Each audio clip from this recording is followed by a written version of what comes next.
This is the show you're looking for if you're into urban exploration, if you want tips and tricks on how to do it better, if you want to hear some crazy stories, tune in. This is No Tracers. Step into the world of decay, abandonment, and chaos. The story of an urban explorer starts here, at the beginning. Welcome to the podcast you've been looking for all along. This is No Tracers. Here, we take only photos. We leave only footprints. And remember, leave no trace. What's up? Welcome to No Tracers. I'm your host, Kay, just the letter K. I'm known as No Tracers. You can find me on Instagram, YouTube, TikTok. I have a website, notracers.com. Go peruse all the things. Thank you guys for tuning in to this episode of No Tracers. This week, I am speaking with Kendra, aka AllCropsAreBastards. You can find her on Instagram. Her photography is dope. I actually met up with her at the Urban Exploring boxing fight up in Detroit that we did a little while ago, and wanted to have her on the show for a while, and we finally got it to happen. Super stoked for this episode. Before we get into it, just a couple things. First of all, thank you for supporting No Tracers. This year is going to be absolutely insane. Can't wait to hear some more stories, some crazier stories. If you want to come on No Tracers, you can actually just DM me at no.tracers on Instagram, or you can shoot me an email, contact@notracers.com. Thank you guys for supporting the podcast. If you do want to support the podcast, if you've listened to a couple episodes and you like the show, please leave a rating and feedback on the show. Take a screenshot of that, DM it to me at no.tracers on Instagram, and I will send you a free signed photo print for supporting the show. Thanks for doing that, guys. I appreciate it. If you didn't know, I have a new YouTube channel, No Tracers Urbex. You can go check that out. You can see my videos. You can see video versions of the podcast as well on that channel. If you're interested in that, I would highly recommend going over there. You can see my blog and my photos and my stories at notracers.com. Pick up some merch, pick up my photography books, whatever you want. Before we get into the show, I need to thank our partner, Liquid Death Mountain Water. If you guys have never heard of Liquid Death, well, it's canned water. One of my goals in 2023 is to drink more water and murder my thirst with Liquid Death. If you want to give it a try, go to liquiddeath.com, get a case of water or however many you want. They have still, sparkling, and 3 flavors of water. And you can use code just the letter K for 10% off your order. Links down in the description. Thanks, guys. Appreciate it. In addition, if you are looking for a new backpack, I highly recommend Wandered bags. So I am now an affiliate with Wandered, which is super cool. So I do get a commission if you guys buy a Wandered bag. I also have some gear recommendations down in the description. If you are interested in that kind of stuff, definitely go check out those links. And I do get a little bit of kickback if you use my link. So thank you for doing that. Appreciate you guys. All right, without further ado, Kendra, please introduce yourself and how long you've been exploring to the No Tracers audience. My name is Kendra, also known as AllCropsAreBastards on Instagram. I don't know exactly how long I've been exploring. It's kind of one of those things where I think, like a lot of the other guests you've had, it's just always been a thing for me. Like, it started young, and I always thought that kind of old decrepit buildings were interesting. And it's gotten, I guess, more and more severe as I got older, and I got more and more interested into it. And definitely, like, right around COVID time is where my hobby turned into a straight-on obsession. I feel like that was for a lot of people, you know, they can say the same about that. COVID was when this podcast started. It came out of the pandemic, because I was like, well, what? I don't even know if I can go outside. Like, I don't know what's happening, but like, I can talk to other people that love what I love. And that's where this podcast came from. But for you, like, so I want to start here. Where did your username come from? Okay. So because I started going out and just taking a crap load of photos in 2020, my Instagram was just my personal Instagram for a long time, and it was a different name. And I was like, I got to come up with something more, because all I've posted for months now is like old abandoned everythings. So I was like, well, I need something that's like more photo-y. And so I have a lot of friends who are very punny both funny and into puns. And so I reached out to them and I was kind of like workshopping some stuff. And one of them's like, well, what's like the best and worst parts of Instagram? And I was like, the worst is definitely the crop. The crop is like a huge issue. And so, of course, like we had George Floyd and BLM and, ACAB was always, it seems like it's always been a thing. Yeah. So one of my best friends came up with AllCropsAreBastards. And I was like, well, it's timely and it makes sense. Damn. And I believe in it 100% because there's nothing worse than the crop on Instagram. It's brilliant. It's brilliant. No, I've been looking at it for weeks and I'm like, the fuck, where did this come from? I had to There's ask. People that are like, do you hate crops? Because like I'm in the Midwest and I'm like, no, dude, corn's the best. But like it's shit. About Instagram. We love a grain, like, yeah, we're all we're really into soy here. Don't worry about it. So good. So what was your first explore ever? Can you take us into that? When I was really young, again, growing up in the Midwest, you've got a lot of like kind of farm barn type properties. I went into I believe it was a old abandoned slaughterhouse. It was just pretty much on a farm, a long building that was falling apart. And you could see that there were some sort of like metal corrals in there somewhere. So it definitely stored animals in some section of it. And I remember thinking like, this is absolutely insane. Like being in a space and being like young, you don't have these full-fledged thoughts yet, but you're just like, I don't belong here. People used to be here. Other things used to be here and now they're not. And that's such like a strange feeling. And then as I got older and obviously could speak words better, it was more of a situation where I'm like this kind of strange detachment feeling from like the antithesis of society. Like I live in Chicago. And so I'm around people everywhere I go all the time. So being in any space where there's no one else or just one or two other people seems really strange. Yeah. You know what is interesting that I've talked to my partner about this recently. So we were in Detroit, we did this boxing fight. Yes. And we were in some abandoned places, and the last time I was in Detroit, I went into an abandoned school, the Highland Park School. I don't have a problem saying it. Everybody knows it, whatever. Yeah. So we were in that school and part of it has since burned down, which is super unfortunate. The theater, and that really sucks. But so I went to that school, and then this last time I was just in Detroit, my partner took me to her old like middle school, high school. They were combined. So we were walking around the halls of this school while the school was in session, but she's an alumni, so she can like walk around. Right. And we had literally just come from like an abandoned church. Like we literally went from an abandoned place to an active place. And I felt this like disconnect, and I was like, wait, am I allowed to be here right now? Like, do you ever like leave a bando and then go to like a really active area and you're just like you just feel weird and like out of place?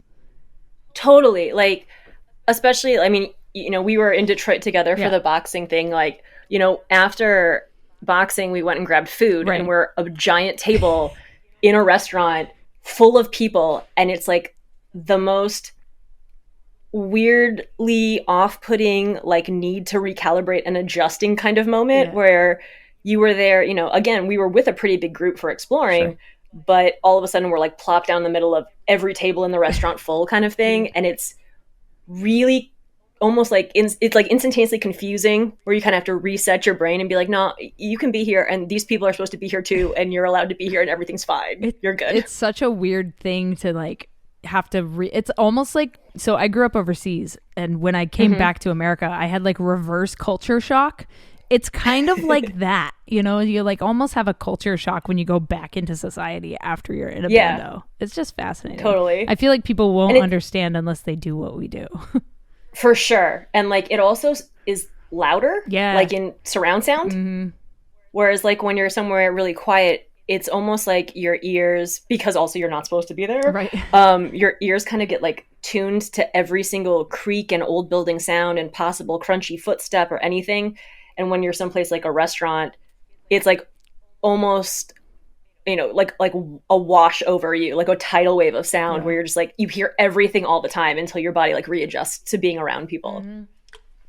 Yeah, it's one of the weirdest things I've experienced. And I haven't actually talked about that on the podcast before. So I'm glad we brought that up and talked about that a little bit. And, I think it's fascinating how when we're in these buildings, like you said, your ears kind of adjust to the silence and you pick up on other things. Same with your eyes, you know, like if it's a dark building, we pick up our eyes adapt. You know, we're very like adaptable creatures as humans, and you know, in these buildings, I've never in any other instance experienced that kind of power of my senses as I have in abandoned buildings.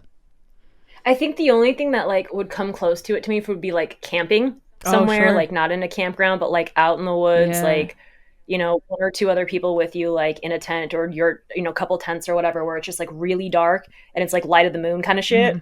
So you hear everything, every crunch of every single stick. You're just like, oh, what is that? Yeah. What's going on? For sure. But like it's like primal senses. They like come to the surface in these places. Yeah. So can you talk about like the mentality of an urban explorer? Like what makes you keep going back to these places?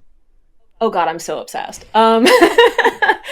It's like, I mean, everyone does it for different reasons, right? Like everyone's kind of got their own mentality. There's different groups of thought, I guess, in the community. But for me,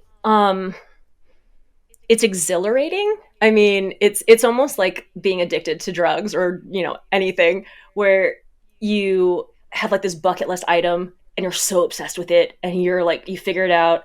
You know, you saw someone's photo, you figured out where it was, you plan the trip there, you find the way in, you get inside, you get your shots, you wander around, you're just like really taken in the moment, and then it's over.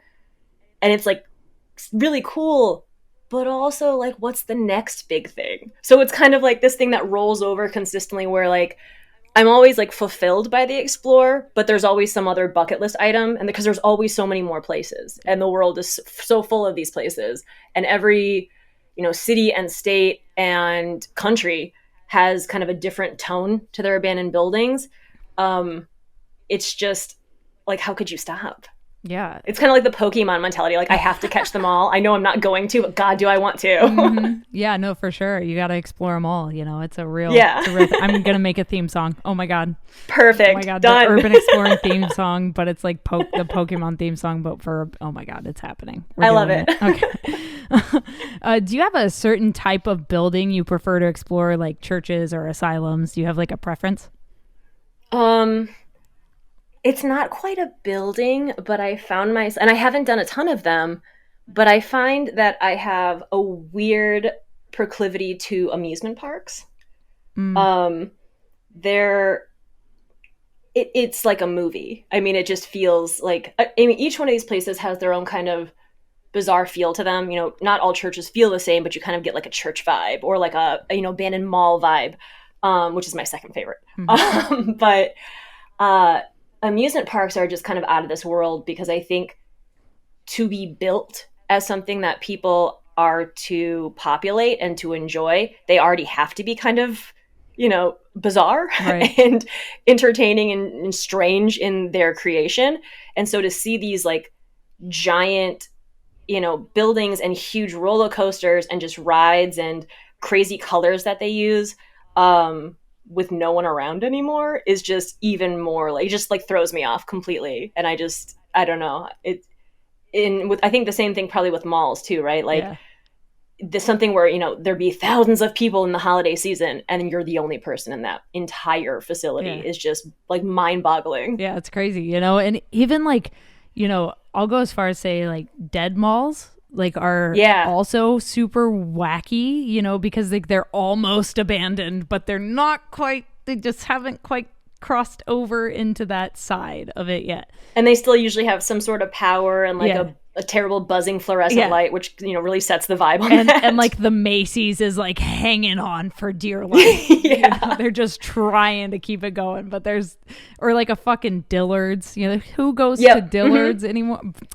They're still trying. On the last trip I went to, I saw more closed Dillard's than like anywhere I've ever been in my life. And I was like, this still exists like as a chain somewhere? Yeah. I just watched a documentary on Dillard's and like the rise and fall of Dillard's. And I was like, this really? I don't know. Where was that? It was like Bright. Like Hulu or Netflix? No, it was on YouTube. It was like, you know, Brightside Films or whatever.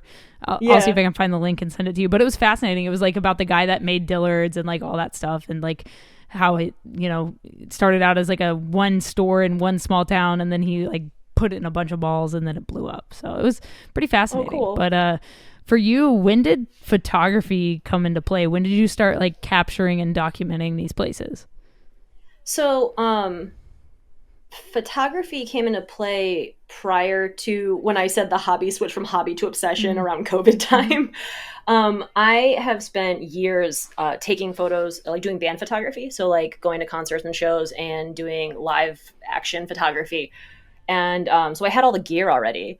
And it's just very different settings, going from like low light, lots of speed to tripod, take your time, 25-second long shutter exposure kind of situation.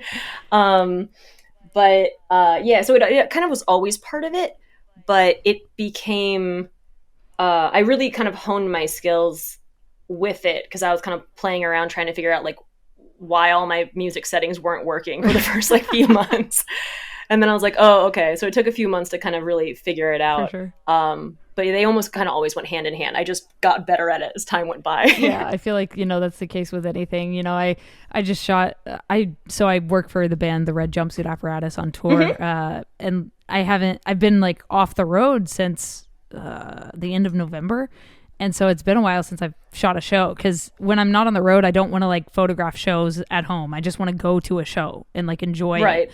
But last night I got a gig, so I went to a venue and shot a show, and I was like, do I remember how to do like yeah, it takes a while. It's like your brain kind of just has to like kickstart like back into gear again, and switching between shows versus urbex are like, it's the same skill, but it's utilized in very different ways. Exactly. So speaking of a gear and things like that, can you recommend for new urban explorers some different gear items that you bring into these places? So like your backpack, the shoes you wear, any extra kit that you have with you. Yeah, for sure. So I think it depends on like what you're trying to do. Like if you're going on a short like day trip, that's one thing. If you're looking at like a couple days on like a weekender, you're going to look for some other stuff. For like the short day trip, get a flashlight. Guaranteed, get a decent flashlight. You don't know when you're going to need it. I'm also like team mom for like everyone I go out with. I have a first aid kit. I have one in my car, one in my pack. Like everywhere I go, there's a first aid kit, and I've never used it on myself. I've only ever used it on everyone else with me as they're bleeding. But it's always a good thing to keep around. Obviously like camera gear, right? You want to get like an extra battery, especially like if you're in a place like I am in Chicago and it's cold. The cold zaps your battery so fast. You don't want to be, finally sending it into that place you've been waiting for, and then all of a sudden your battery drains out and you can't take the photos that you want. And I always walk around with hiking boots on, some sort of like actual like tough shoe. I've seen and explored with people who go out in like Nikes or like Vans, and I'm like, that's cool if it works for you, but like I don't know when I'm going to be. I was just on my last trip in like ankle deep, like -20-degree water. And I was like, I'd really hate to be getting like my regular shoes. They're not dirty. It's freezing cold. It's clean water. But like, I would hate to like walk around with like my Converse and have them be like just smushy gross for like the rest of the day. So I always bring my hiking boots are on. And then I always pack an extra pair just in case if I think, I'm going in a place, that may be a little squishy. I hate the squish. I hate it. I know. Stand this. There's nothing worse than a squishy floor. I know. And then like with like a long trip or whatever, I think the best thing that I have is it is like a charger for, you can like plug your like wall chargers into it, but you plug it into your car. So you can charge your batteries while you're driving through your car. And I've used that more times than I would like to count because something happened or I spent the night in the car instead of getting a hotel or whatever. It's a lifesaver. Again, you don't want to end up with half a battery when you've got a whole day's worth of shooting. Yeah, absolutely. You don't want to sit and wait for your battery to charge. There's nothing worse than like watching it and you're like, it's never going to charge if you just keep staring at it kind of thing. And like the sun's coming up and you're like, every minute is another minute. I might not make it in this building or so whatever. So speaking of like making it into buildings and things like that, can you share your most creative entrance? Oh, wow. Geez, let me think. Well, I don't love like when people as we have in this community, places blow up and everyone kind of knows exactly how to go, where to go. And for me, that makes me nervous. And because I feel like everyone knows that's where you look. So Yeah. I always try to find alternate entrances, especially if we're talking about somewhere that's like um, more outdoorsy, like, oh, I don't know, an amusement park per se. Sure. So I think one of them is there's an amusement park that I'm sure some people might know if I say it's up on a hill somewhere. Okay. I already And know there's it. okay. There's a very well-known entrance to this place, and it is kind of off of a major road, set back a little bit. Everyone kind of knows like this is the way that you go, and that wasn't good enough for me because I figured if everyone knows, then who's watching me? I Yeah. don't know. So with the help of Google Maps satellite view, I was able to find kind of a side entrance to it where I actually had to like hike up through some brush along like a different like kind of path, I guess. It's maybe like an old service road. And then I had to like descend down some like limestone face. And then I ended up inside, but in a completely different way. I think it took less time. I think it probably was easier. Except I ended up like slipping down half of the limestone because my foot was wet. But I got in, I started hiking it before the sun came up. And I ended up on my butt in the park as the sun was coming up, like sliding down the limestone, looking out across this like gorgeous valley view, knowing that at least no one saw me except for like maybe a bear or a mountain lion, which I was able to avoid. But it's one of my, I probably like sneakiest, craziest entrances, but definitely like one of my favorite explores too. Yeah. Speaking of, Google Maps and, finding ways in and out of places, how many pins do you have on your map? Oh God, I don't even know. A lot. I have a whole color coded system, and then I also explore with the group of guys that you had met in Detroit, Ruin Road, and I have my own map, and then they have their map, and I'm putting my stuff on their map, and so we have a giant map. So it's hundreds. I mean, So and cool. it's all over the world, which is cool. And they're of course color coded into all these different meanings that we have to decipher in case we forget. Oh, but so cool. there's a lot. So rad. Oh my God. I love it. I love that was a new question for the podcast. I just wanted to like start asking people like, I like love how it. do you organize your pens? Like, do you have like folders and like colors? I think it's fascinating the way everyone has their own system for like categorizing and documenting their spots. For sure. It reminds me like, I mean, all of exploring is like inner child, like stoking to me in so many Yes. ways, where like the pin thing and like the color coding and like secret maps and don't tell anyone. It reminds me of like when we would used to, I don't know if you did this, but I know like maybe it's a boring kid in the Midwest kind of thing, but like you would write notes to your friends, but you'd have to like send them the code of like circle means A and star means B. And so you'd write stuff in like a coded like note and you'd give it to them and then they would know what the code is because like you guys wrote it together the night before, so then they have to decode like the note that you wrote them. It's kind of like all like that. All of this is just like super like fun, childish, but like in a good way, like undercover private eye shit. It's so cool. It's so cool to me. I love it. I love what we do and I love how fascinating everybody is in this community. What has been your scariest exploration experience? I haven't luckily had too many times where anything really crazy has happened. I put my foot through a floor, but it was like 3 inches down, so it just got dusty. Like I was very lucky there. But one time, I'm really close to America's favorite abandoned city besides Detroit, Gary, Indiana. Yes. And for a period of time, I was brave / crazy enough to be like, I don't need anyone. I'm going to go explore all by myself all the time, no matter where I go. And so I rolled into Gary on one of my days off from work and I was like, I'm going to hit up the school. I've been doing it before. I have like, once again, this kind of Pokemon mentality of like, gotta catch them all. Yeah. And there's like a crap load of abandoned schools in Gary. And so I was like, I'm hitting everyone this year and that's how I'm going to handle this. And so I had my list and I walked up to the school. And I always carry, and I know some people are going to laugh at this, but like, I don't know, like I'm not a gun person, but I do carry bear mace on me, like Brilliant. almost everywhere I go and explore. If I'm out in the woods, you need bear mace. If you're, in a major metropolitan area and there's someone in the school that wants to cause you some harm, you might need a little bear mace. I don't know. Facts. But so I always keep that with me. So I brought my mace, and I had my backpack, my computer, or my camera and all my gear. And I'm, really like up my own butt on this one, like walking into school, head held high, like I got this. It's Gary. They're never going to stop me. Yeah. And I'm going through the school, and I just kind of wanted to like get a lay of the land, especially like when I was going out by myself a lot. I would kind of case the place first to make sure there was no one in it before I got comfy and started feeling like I could really spend some time and shoot. And so I was walking, and it was just a middle school, so it wasn't very big, kind of a U shape. Mm-hmm. And so I walked inside, down the hall to the other kind of U side, and it got really soggy and gross, and I heard like water dripping.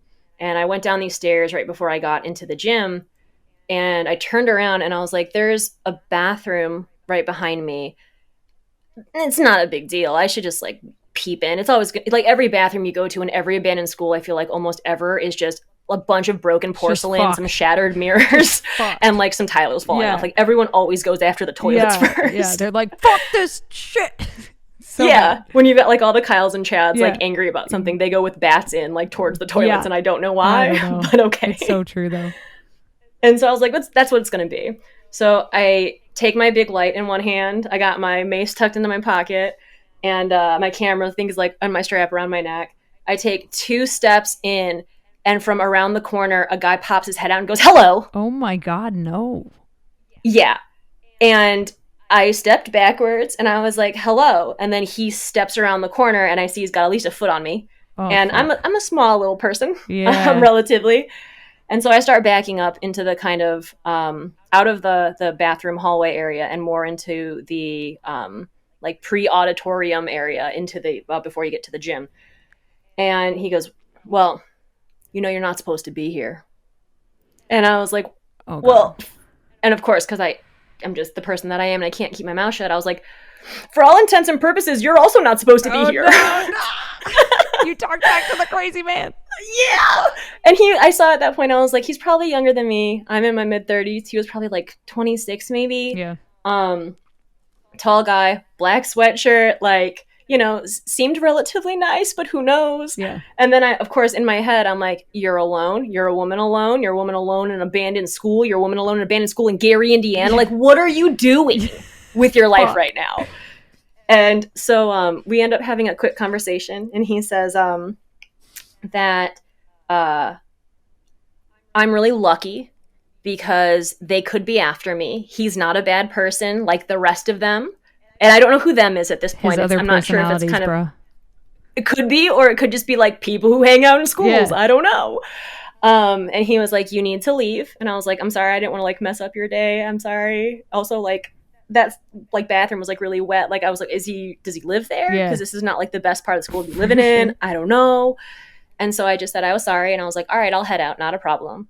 And so I walked back up the stairs, and I'm holding my my flashlight in one hand, and I've got the mace like in my pocket with my hand on it, ready to go just in case. I also am like slowly trying to open my phone up with my thumb in case I have to like call someone. Oh my God. And I'm walking down the hallway at this time, and I hear crunching behind me, and I turn around, and he's right behind me. Jesus. And I was like, am I getting escorted out of here? And he said, goddamn right. And I was like, okay. Oh my God. And so I walk out to the entry point where I came in, and I was like, all right, bye. And I just kept going. I got across the street to my car, and I turned around, and there was this big blown out window right by where I got in. And he was in the window waving like the biggest back and forth wave with this like shit eating grin on his face. And I was like, I can't tell if he was creepy or sad or like, because he was nice to me, but he was also being kind of weird to me. Yeah. But at that point, I was like, okay, I'm about to crap my pants. I'm so scared. Yeah, like, I'm so happy I got out of that. Ooh. But like, it started to change my point of view on like some of the stuff that we're doing. I mean, technically this is like cultural tourism, right? Correct. Like we're going to some of these places in really bad neighborhoods, in areas or towns that, have fallen apart and haven't come back. And we're taking photos of these things, and we're using them, for our enjoyment, to, show other people, to share. We're calling it art. So I decided at that point that if I'm going to keep doing this, I need to do something that makes me feel a little bit more content with how, I'm treating the community. So what I did right after that, because I did have the rest of the day off and I sure as hell wasn't going to be staying in Gary for the rest of that day, I went out and I went and picked up like gloves and hats and little packs of food and a bunch of paper bags, Gatorade, water. And I started making packs and I just started leaving them around whenever I would go to places where I knew. Wow. And it was just like, yeah, it was just places where people might stay. Or if I saw something where like someone looks like they had put their sleeping bag there, Yeah. or it looks like maybe someone had been staying there recently, I'd run out to the car, grab it, and just drop it off. And I had my trunk full of that for like a year and a half. Wow.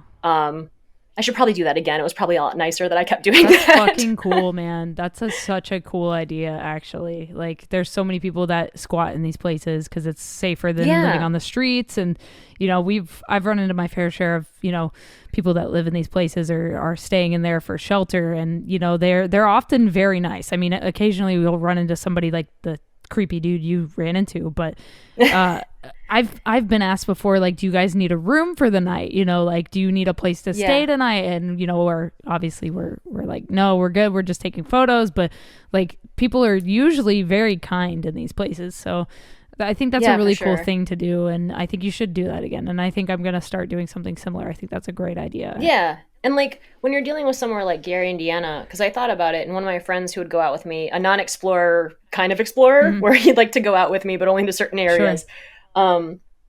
He was like, well, how do you know? Like, if people are coming in these places all the time, how do you know that like you're getting it, the right person's receiving it, right? Like, it's not just some random person. What if it's just another explorer? And I was like, Gary, Indiana has like an average income of like $20,000 a household. So like anyone from that city who receives this, if that's what they need and they want these gloves and socks and Gatorade, just take it. Yeah. Like, in comparison, like, it's not that much skin off my back. Like, you guys should just take it. For sure. No, absolutely. I think that's a great thing. So what do you do when you're not exploring abandoned places? Like, for work? yeah. Like for your work or life. Like, what do you do when you're not doing urbex? Don't tell anyone from my work, but I manage property for a living. Sick. I'm a property manager of 2 condo buildings in Chicago. Sick. So, like, in case for any reason any of my homeowners happen to stumble upon this, I have no interest in your unit. You live there, and that bores me. So don't worry. Absolutely. I always think it's fascinating, like, hearing what people do in their, like, normal life, when they're not doing this. So we'll make sure that none of them get a hold of this. So earlier you talked about, like, your goal places, like, always having, like, the next goal, the next goal, the next goal. So what now is on your bucket list? Oh gosh. Well, there's always new stuff, but then there's all the stuff that you didn't get from the last time that you tried to go somewhere. Like, I just came back from a trip and there were 3 spots that I really wanted on our giant list, and we didn't get into those 3. And so now they haunt me, and I've only been back for like a few days. And so I'm already planning a trip back that way. And man, I don't know. Like, I've been to, the Six Flags in New Orleans 3 times since like 2012. Okay. I went December, not this last one that just happened, but the year before that. And every year I go, it's just like further and further away from like what it used to look like. Obviously, it's just rapidly decaying. But that is a place that I could go back to like every day for the rest of my life and be totally happy. It's also one where I could definitely name drop it on the podcast and not feel like I'm like giving away anything. But yeah, so that one for sure. There's a ton of stuff down like near New Orleans. It's really great. There's a lot of stuff I also haven't hit in the South. I've done a lot of Midwest. I started doing a good amount of East Coast, like New York State. Has been well traversed this year. I've been there 3 times, and I still want to go back. There's just too much. So I guess the answer is everything all the time. If you could live in one place you've explored for a week, which place would it be?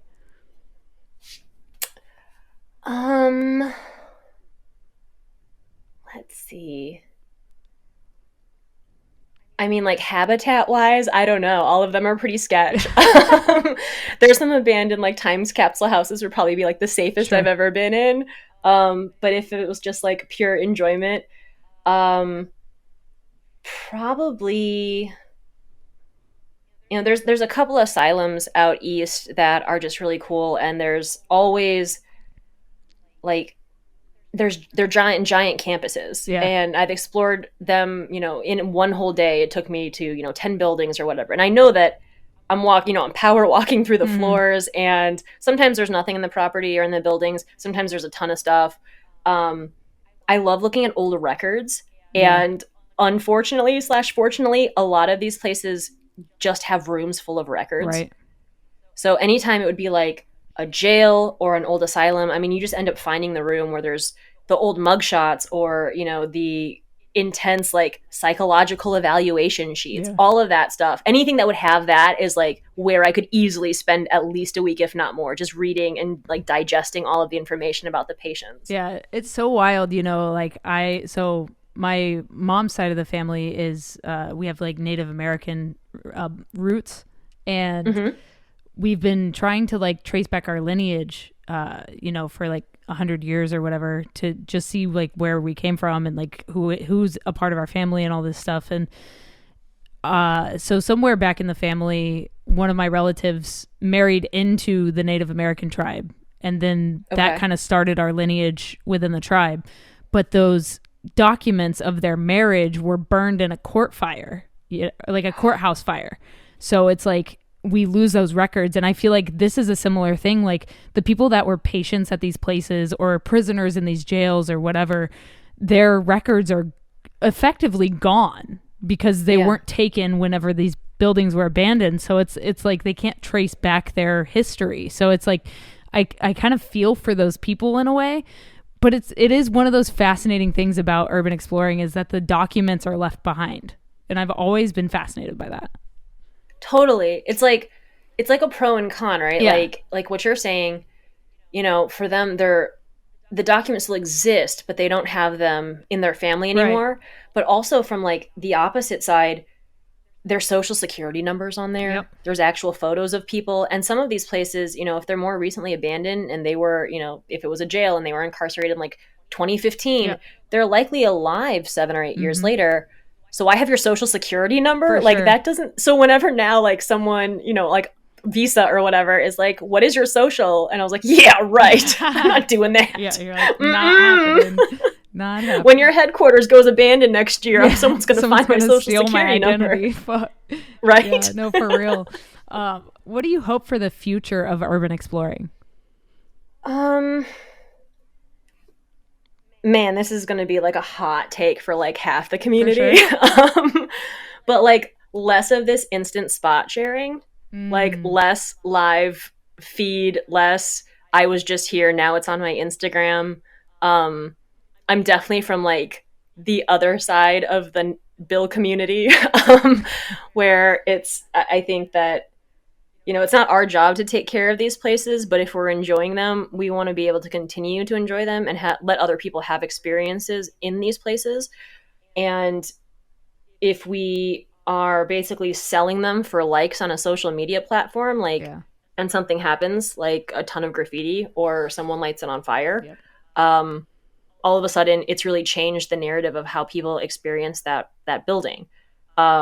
Not trying to gatekeep, not trying to like tell people what to do, but like if you post a video of you driving to Cleveland, let's say, and then you post a video of you walking into the outside of a church, we're all very good little investigators. We'll figure out exactly where that's how these places, you'll see one photo and then all of a sudden you'll see 14 photos the next week. Like everyone figures out where they are pretty quick by like a lighting fixture. Right. Right. So like sit on your shots. If you want to keep doing this, we have to, I think, understand that, your interest in these properties should be worth more than like a like or a video. Instantaneously. You want to put something up eventually, that's cool. That's what we're doing, right? Like all of us are kind of guilty of what I'm saying in some way, including myself. Sure. But like 5 months later versus 5 minutes later is a huge difference, I think. Absolutely. And I'm sure you can say the same. I'm sure a lot of people can. I post photos and videos from stuff I explored years ago. you know. Yeah, like, for sure. You know, especially like some of my favorite places because of the reasons you're saying, you know, you don't want to always blow up your spots, you know, because then they'll get destroyed faster or burned or whatever. And nobody wants to see that, I feel. Yeah. And like, I don't know. Again, I know it's like a hot topic. Sure. There's like a 50-50 split in the community, but like, I don't know. We all care about this to some extent, right? We're not just doing it completely for like the high that it gives us to be in a place that we're not supposed to be. There's other things that come along with it, but that might be like, you know, in the background a little. Yeah. But like the more we can do to kind of let everyone be included in the experience by making sure that the buildings aren't getting locked up almost instantaneously because, you know, you and like 25 people posted, you know, next minute, you know, whatever we can do to kind of, it keeps everyone kind of more inclusive too, I think. Of course. And lastly, what is something you know now that you wish you knew when you started exploring abandoned places? I think it would be well, for me, because I know there's phone explorers and there's camera explorers when it comes to photography, right? For me, I think documenting on double sources is always the best. I'm lucky I haven't had like a terrible snafu with like losing an SD card or like having a cop take one or anything. But like I always snap a few photos now with my phone in case anything happens to my cards or just sometimes like, I mean, man, like these cell phones today, like they sometimes do take better photos than your camera. Yeah. Especially if you're in like a low lighting environment, there are some shots that like my iPhone just takes and I'm like, damn, really? Like I have all this gear and this is what I got from my phone. Yeah. Like, so yeah, I think, you know, kind of doubling up on your documentation. For sure. And then also I know that I should do this. This is like always in the back of my head, like download it to your computer and your hard drive like as fast as possible. I have like 9,000 photos on my phone, so I'm like definitely at fault for whatever I'm saying right now. But like save your stuff as soon as possible if you want to keep it. Because I've definitely like had to eat it on that where like my phone ended up getting dropped in like a lake or something and I lost a bunch of stuff that didn't make it to the cloud. Damn. Oh my God. Well, hey. Yeah. Thank you for coming on No Tracers and sharing your story with everybody. If people want to keep following your journey, where can they find you online? You can find me on Instagram at AllCropsAreBastards with periods in between. It is a private Instagram, so I will have to inspect if I want to add you. Just kidding, I probably will. But yeah, you can find me there. So, guys, that was my episode with Kendra, aka All Crops Are Bastards. If you want to follow her on Instagram, please do so. Her links are down in the description. And if you enjoyed this episode, please leave a rating and feedback on the No Tracers podcast to help us grow in the society and culture section. If you do that, take a screenshot of it and DM it to me at no.tracers, and I will send you a signed photo print for supporting the podcast. Thank you for listening to another week. If you want to come on the show, you can hit me up at no.tracers on Instagram or contact@notracers.com. Go check out the website. Go check out the new YouTube channel, No Tracers Urbex. And I'll talk to you next Friday. Stay strong, keep enduring, go out, go explore something, and remember, leave no trace.